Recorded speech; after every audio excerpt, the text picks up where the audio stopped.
Hello and welcome to Prime Debate. On the issue of rising prices, the opposition has launched a full-scale attack on the UPA government, asking it to either deliver or go.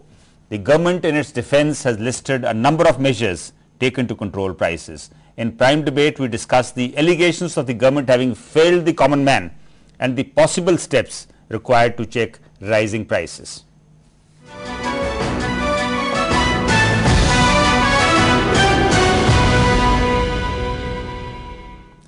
The price rise debate continued in the parliament on the fourth day of the monsoon session. A day after the government came under attack over rising prices, Finance Minister Pranab Mukherjee put up the UPA's defense in the Lok Sabha. The opposition, led by the Bharatiya Janata Party, cornered the Congress-led United Progressive Alliance in Parliament for its failure to contain inflation. Leading the opposition's aggressive charge, senior BJP leader and former Finance Minister Yashwant Sinha blamed the government's policy missteps for stoking inflation. Sinha reprimanded the government, saying that if economic growth means higher prices, we don't want it. He said the BJP will not accept inflation above 3%. Growth की बात कर रहे हैं, उसमें गरीब को शामिल करने की बात कर रहे हैं। हम बहुत गर्व करते हैं इस बात पर कि देश अब एक दूसरे पैराडाइम में चला गया, दूसरे जोन में चला गया। हम आज 8-9% से ग्रो कर रहे हैं प्रतिवर्ष, और ग्रोथ से गरीबी घटेगी, गरीब की संख्या घटेगी, लेकिन दूसरी तरफ अगर हमने महंगाई के ऊपर नियंत्रण नहीं पाया तो उसका यही नतीजा होगा जो एशियाई विकास बैंक ने कहा है, यानी कि और अधिक लोग गरीबी रेखा के नीचे जाएंगे, गरीबी घटेगी नहीं। The troubleshooter-in-chief Finance Minister Pranab Mukherjee gave details of various steps the government had taken to rein in inflation but did not outline any further strategy. Attributing high prices to external factors, the government said it is working to moderate food inflation to 5% from over 8% now without sacrificing growth. Lower rate of inflation will ensure higher growth. Is not. But correctly, I understood, if I understood him correctly, he did not mean that you give up growth. What he wanted to have growth, but with moderate rate of inflation. And I agree with that proposition. With the PM watching, the government came under a flurry of attacks when former Finance Minister Sinha warned it that the opposition would be forced to tell it to go for God's sake if it failed to check the price rise spiral at the earliest. The Finance Minister was ready with the answer. He said that the government cannot wave a magic wand. It cannot control global commodity prices, and that all developing countries were dealing with high inflation. To discuss this issue, we have in our studios Upinder Soni, Professor of Economics, Punjab University, Chandigarh; Arshad Khan, Congress spokesperson and councillor, Chandigarh Municipal Corporation; Ranjana Shahi, National Executive Member of the BJP and former councillor, Chandigarh Municipal Corporation. Welcome to the discussion. Arshad, I think like Pranab Mukherjee in Parliament, you have a tough task today on the panel to defend the indefensible. I think quoting the British military and political leader Oliver Cromwell, the BJP asked the government yesterday either to deliver or go. Do you think the government has failed to deliver and now deserves to go? In as far as the concern of Mr. Yashwant Sinha on the rising prices is concerned, I have no contrarian view. The government is as concerned, so is the party, about the growing prices. But with regards to deliver or depart, I think that's where I have a contrarian view, which is as follows. The Indian economy has grown to double its size in the last 5 years. In 2007, the Indian economy in its financial output was $1 trillion. Today, it's $2 trillion. Now, there are two reasons why we have grown. One, sustained GDP growth, and the second, a very stable exchange factor. Now, both of these have also resulted in one thing. Across all income groups, there has been an increase of approximately $1,600 odd, roughly translated to 80,000 rupees on an annual disposable income of all income groups, which means that there is so much more money that people have at their disposal to buy When you have a higher purchasing power, there will obviously going to be an inadequate demand supply. As Mr. Sinha said, if this is what growth means, then they don't want the growth. That's not true. That's so not true. You will have to understand that all of this is happening at a time when a $13 trillion economy like US is unable to pay its financial obligations, when UK is growing at 2%, when China is reeling under problems because the domestic cheap labor is now no longer the sheen on its thing. India is a shining example of how the economy is growing. So, the debate in the parliament has done the trick, right? Well, not necessarily. This has not happened today.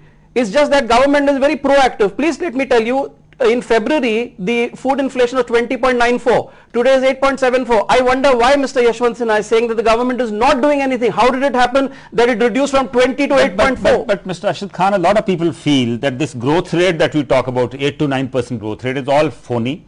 Because, you know, the inflation, the food inflation has also grown. It has been in double figures for a long, long time. Today it may be a little less than 10%. But it has touched even 18%, 20% in the last 6 months. The first and foremost is the fuel price. You would have to appreciate that during the times of the NDA government, what was 30 rupees today 90 rupees. What was 40 then is 120 today.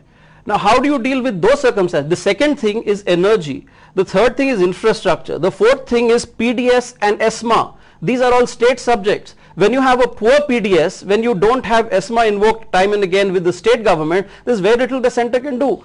And all of this add to not inflation. Necessarily, a lot of these actually come under the center. For example, I don't think PDS of the state comes under the center. PDS doesn't, but depends on a lot of other factors. No, but then if the PDS is bad, and if it is going to, you know, people are going to hoard food grains, as we have found in some states that are not Congress government ruled, where you don't even invoke ESMA on those people who are hoarding food grain, what do? Now, these are factors that also contribute. You have a lot of states where the Congress is ruling. Correct. What are the measures? Are things any better there? I am saying that the government is very sensitive to the fact that food inflation should be brought down. But to say the government is not doing anything or is not sensitive to this is, I think, completely... Okay, Arshad, I'll just come back to you. Ms. Shahi, we understand the opposition's concern for, you know, the rising prices. All that is appreciable. But don't you think when the government asks the opposition asks the government to go, it's kind of overreacting? It's not the opposition which is asking the government to go. It is the people of this country who are saying just go, deliver or just go. Figures and figures. But a lot of things have improved. For example, talking of food inflation, way back in February, it was 17.5%. And a week back, I think it was 7.33%, and it is touching about 8% now. That's right. So things have improved. This is what I am saying. सब figures में ही है. देश में अनाज की कमी है नहीं है. जो अभी अर्शद साहब कह रहे थे कि इंटरनेशनल सिनारियो, मैं एक मोटी बात कहती हूँ, बड़े फिगर्स में नहीं जाओ, मोटा मोटा लॉजिक है. क्या देश में फूड ग्रेन की कमी है? क्या अनाज की कमी है? क्या खाद्य पदार्थ की कमी है? Actually, a very interesting point. We have excess of food grains, and yet there is rising food prices. It is easy to say that we have excess of food grains. What is the government doing? You know, we had a bumper monsoon, so therefore the food grains are there in excess. Imagine what would be the state of the country if all of this food grains released. Even 50% of whatever was stocked has been released to BPL families under the guidance of the Supreme Court.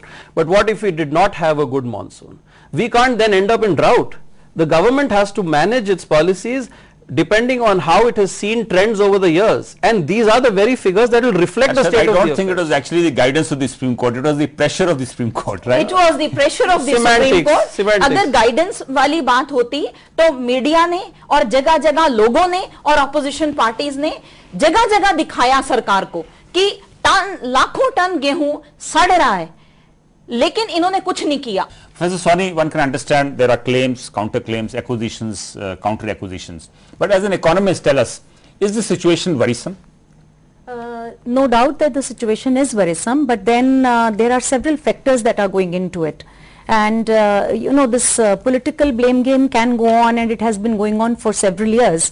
But there are certain factors which are not within the control of the government, like the global prices, the fuel prices, etc.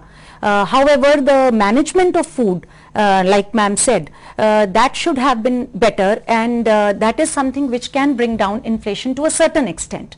But then there are a lot of structural problems in the country, and they have not arisen in the last 5 years or 7 years or 8 years. So, you know, to blame each other doesn't serve any purpose. Professor Sawhney, how is the global situation impacting the domestic inflation rate? One, I would say that I'm very optimistic about one thing, that we have been very lucky in not being impacted negatively by the global situation for several reasons, and one of the reasons is that our Prime Minister, the then Finance Minister, was very far-sighted, and we have not opened up the economy the way other countries have opened up the economy, and we are going in a very systematic manner.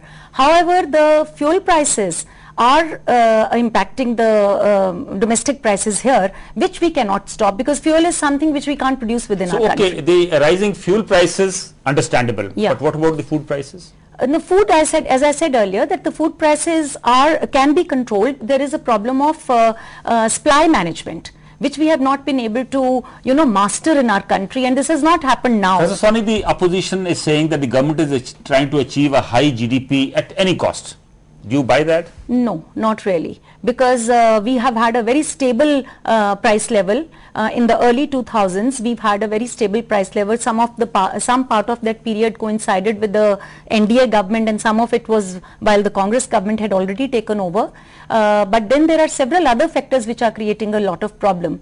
And to my mind, there is, you know, the diversion of productive resources to other areas, which of course we cannot go on the national TV and start recounting all that, but we all know that there are problems, and for that I don't blame any one party.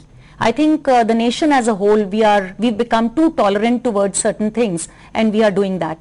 So I think price rise is an issue for a common man, true, but the entire blame on the Congress government is not really, which I would also before we go to a break, I would say here Yes. that it's not BJP and Congress. Let me, Yes.